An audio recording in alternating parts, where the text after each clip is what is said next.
this week's episode of MWMB, Middle-Aged White Men. No, you know what? I've been outside. We're bitching about everything. Oh, yeah, and in particular, the weather. I'm Alex Jeffries, House Liberal, and across the aisle from me, coming to us live via satellite from his secret fortress deep underneath Mount Yucca in Canada.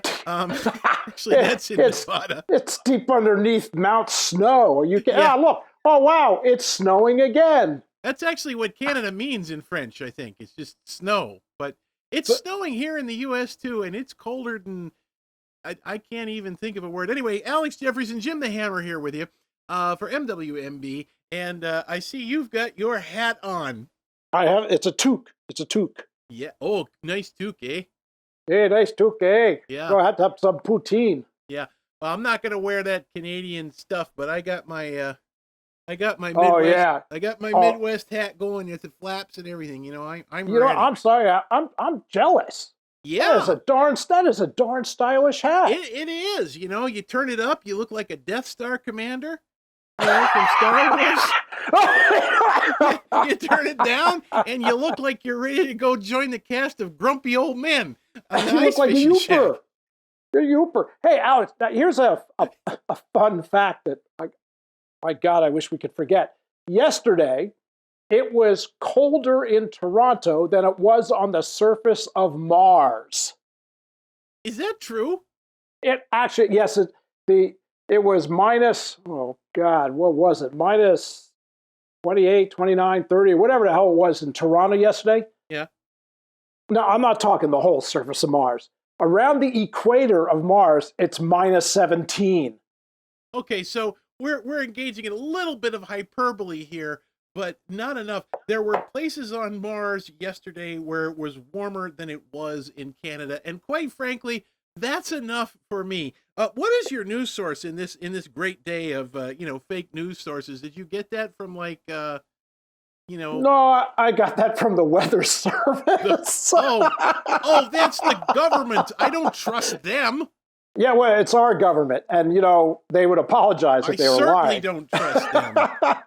Warmongering Canadians.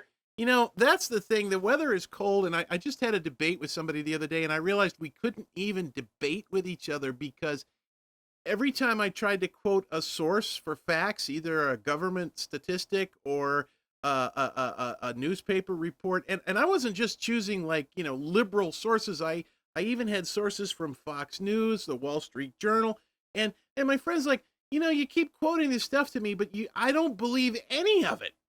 I think they're all lying. And I'm just like, now this guy, okay, if he were some kind of nutball, cleft palate militia guy from Montana. Okay. Oh, a doomsday prepper. A prepper. What's that?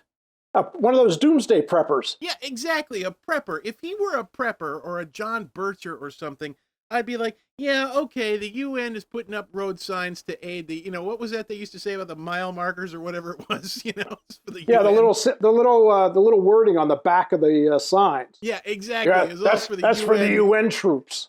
Yeah, exactly.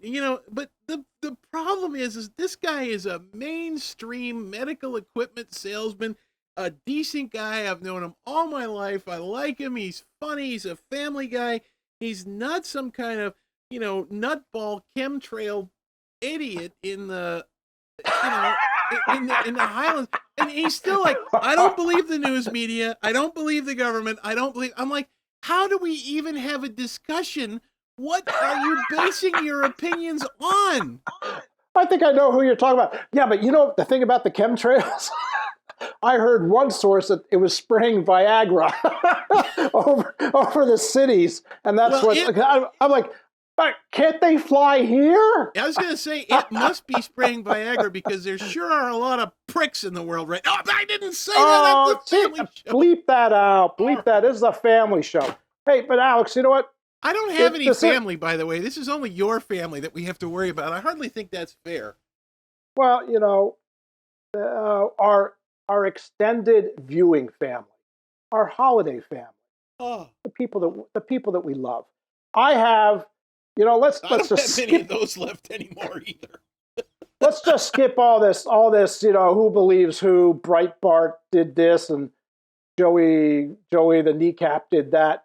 Yeah, because it's not important.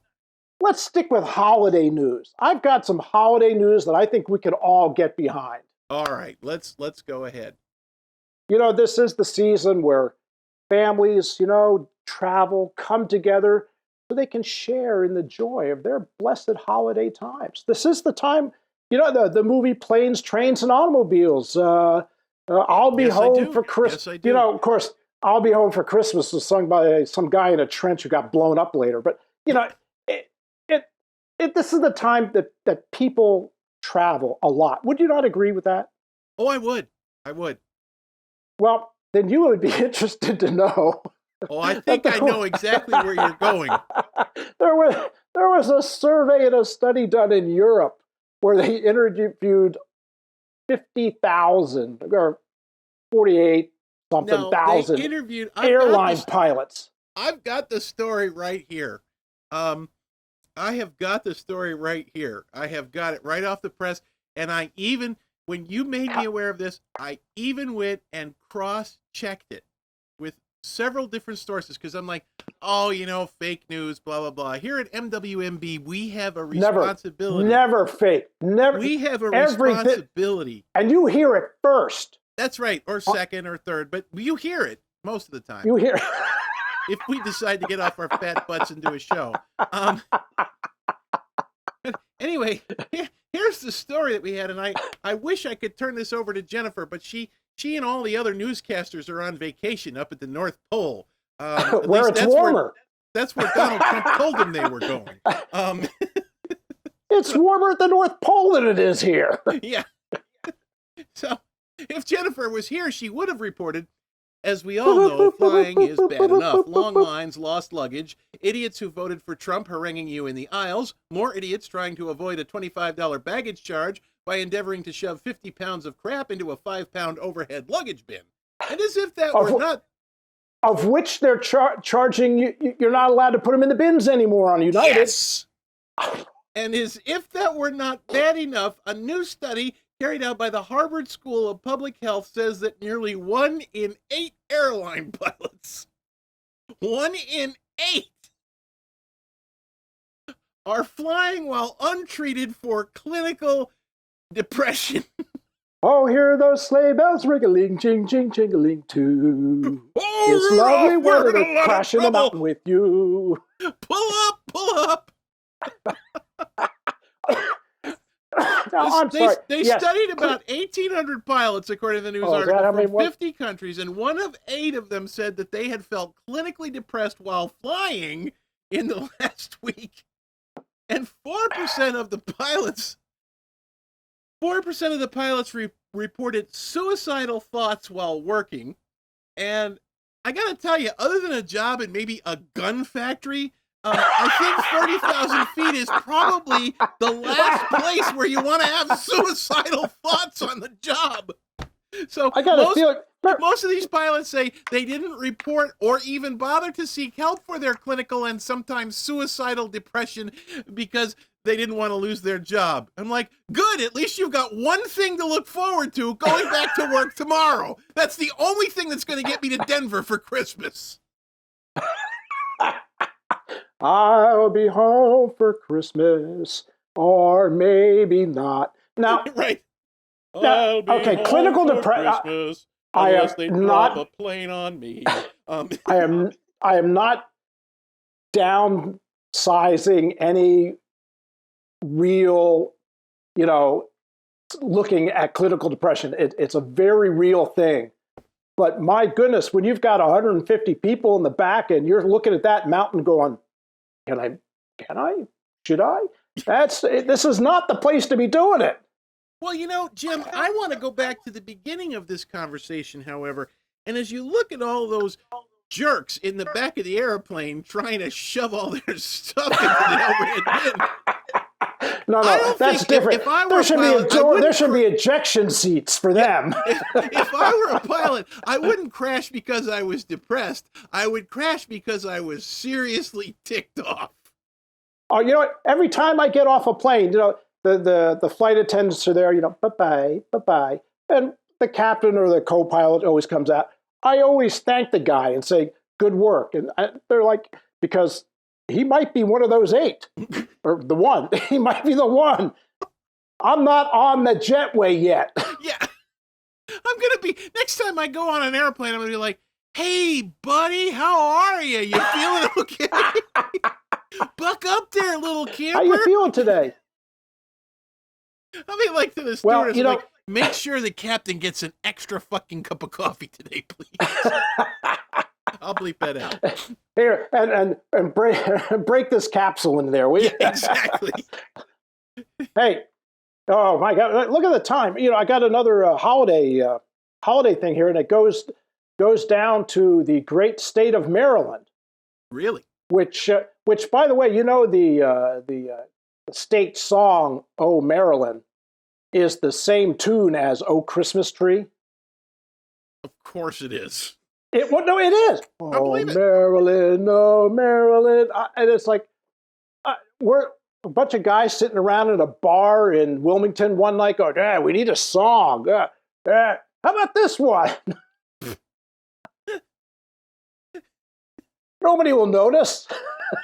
Only for like 10, 20 days a year will anybody notice. What are the that lyrics? Tune sounds familiar. What are the lyrics? I've never stopped, just gone by on 95.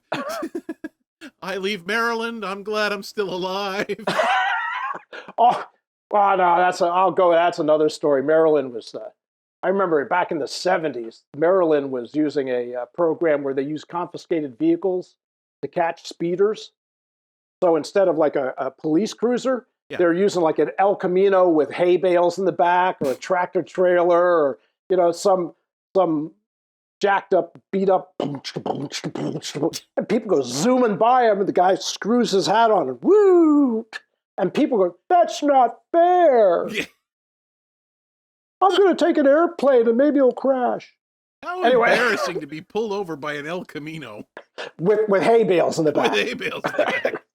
I'm sorry, it was genius. I mean, that was just genius. That's awesome. It's like, sorry, honey, I lost all the Christmas money in traffic fines. I got pulled over by Barney Fife and his pet pig.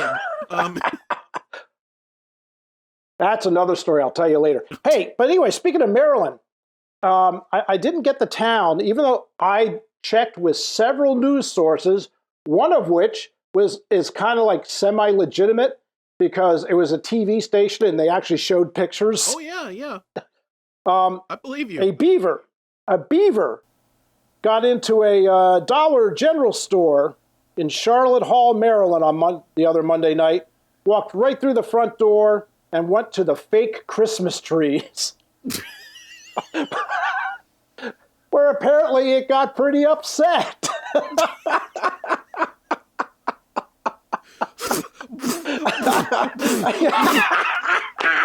Nothing but plastic. Yeah, he tried to get a little early start on his Christmas shopping at the dollar store. It's hard times for beavers right now. The kids would never notice. Yeah. I remember a time when a beaver could count on going to Neiman Marcus for Christmas, but now. Yeah, the economy. Thanks, Obama. Look what it's done. Look what it's done to the beavers. Yeah. Exactly. So, anyway, the woodchucks. Anyway, I deliberately avoided, anything that would raise your blood pressure for news this particular episode, Alex, because of our long-standing love and friendship. But yeah, because I'm not paying attention at all elsewhere. If you don't bring it to me, I have no idea that the world is going to hell in a handbasket. I've read your Facebook page, and I've warned your wife that I think you're going to have an aneurysm, but that's besides the point. You only live like 3 blocks from the hospital, right? Frankly, it's my only hope, there. an aneurysm. Otherwise, I'm going to spend the rest of my declining years in a gulag. But MWMB Boys Choir has come up with a festive holiday song just for our viewers. Well, only for our viewers, because nobody else picks up on this. Right. And in fact, most of them have already left a long time ago. Yeah, they left 5 minutes ago. They're like, They're I talking watched about the first they're 3 talking about minutes. beavers again. Yeah. So, Alex, have your I hope your family has a wonderful Christmas, and 2017 will be a great year for us because there'll be so much to talk about. Yeah, as long as the internet doesn't get taken down. Yeah. I can't get LinkedIn in Russia anymore. I don't know why. But anyway, so have a great Christmas. Have a wonderful New Year. And I think we should close the melodic tunes of the MWMB. I should know this by now. Choir. Yes. Boy, that's as lame finish we've ever done. Merry Christmas, Jim.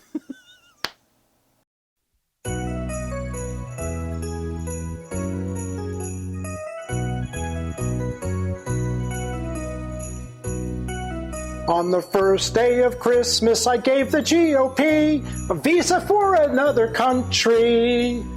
On the second day of Christmas, I gave the GOP 2 climate deniers and a visa to another country. On the third day of Christmas, we gave the GOP 3 pounds of bullshit. It's climate deniers and a visa for another country. On the fourth day of Christmas, we gave the GOP 4 Trump steaks, 3 pounds of bull, 2 climate deniers and a visa for another country. On the fifth day of Christmas, we gave the GOP 5 billionaires, 4 Trump steaks, 3 pounds of bullshit, 2 climate deniers, and a visa for another country. On the sixth day of Christmas, we gave the GOP 6 fake diplomas, 5 billionaires, 4 tons of Trump steaks, 3 pounds of bull, 2 climate deniers, and a visa to another country. On the seventh day of Christmas, we gave the GOP no freaking healthcare, 6 fake diplomas, 5 billionaires, 4 tons of Trump steaks, 3 pounds of bullshit, 2 climate deniers, and a visa for another country, like Nairobi. On the 8th day of Christmas, we gave the GOP coffee with Ivanka, no freaking healthcare, 6 fake diplomas, 5 billionaires, 4 tons of Trump steaks, 3 pounds of bull, 2 climate deniers, and a visa for another country. On the 9th day of Christmas, we gave the GOP nudies of Milana, coffee with Ivanka, no freaking healthcare, 6 fake diplomas, 5 billionaires, 4 tons of Trump steaks, 3 pounds of bull, 2 climate deniers, and a visa for another. Yeah, I hear it's nice in Russia. On the 10th day of Christmas, we gave the GOP 1 man like Putin, nudies of Melina, coffee with... Who are you guys?